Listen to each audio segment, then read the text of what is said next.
Full disclosure, I was born in the early 2000s, so I'm certainly not one to speak on 80s nostalgia, but I can, however, definitely share my love and appreciation for the recently released Teenage Mutant Ninja Turtles Shredders Revenge, available on most major platforms.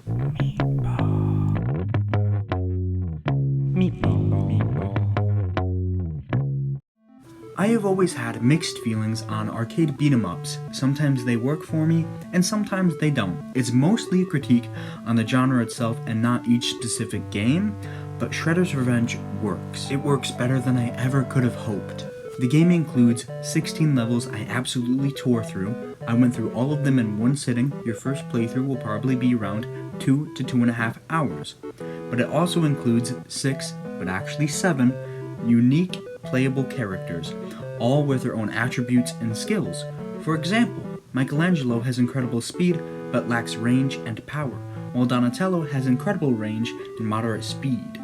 Each character complements to a certain playstyle, so you can try them all and figure out which one works best for you. Or you could be like me and just pick your favorite turtle. I'm a Raph guy. The combat is satisfying, with lots of moves for juggling multiple enemies at once and focusing on crowd control. There are many different foot soldier types, and sometimes you need to avoid your go-to moves and try something new. I enjoy that. The enemies I had the hardest time with were probably the foot soldiers with jetpacks. I have very bad depth perception, so it's hard to tell which level and plane of field they were on.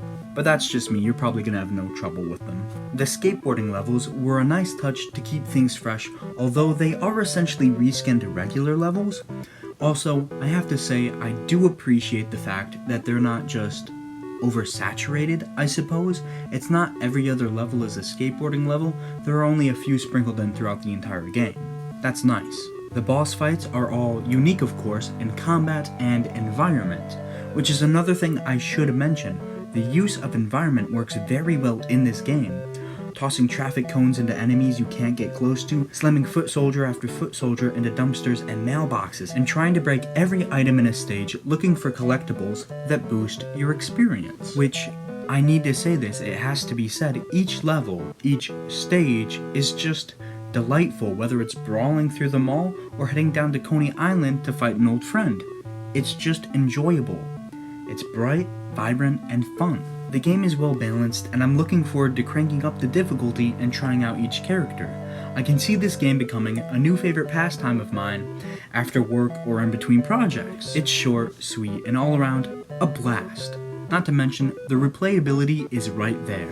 Now, I'm a big fan of the Ninja Turtle brand, and although I won't pretend to know it all, this seems like a love letter between all things TMNT and also classic 80s arcade machines.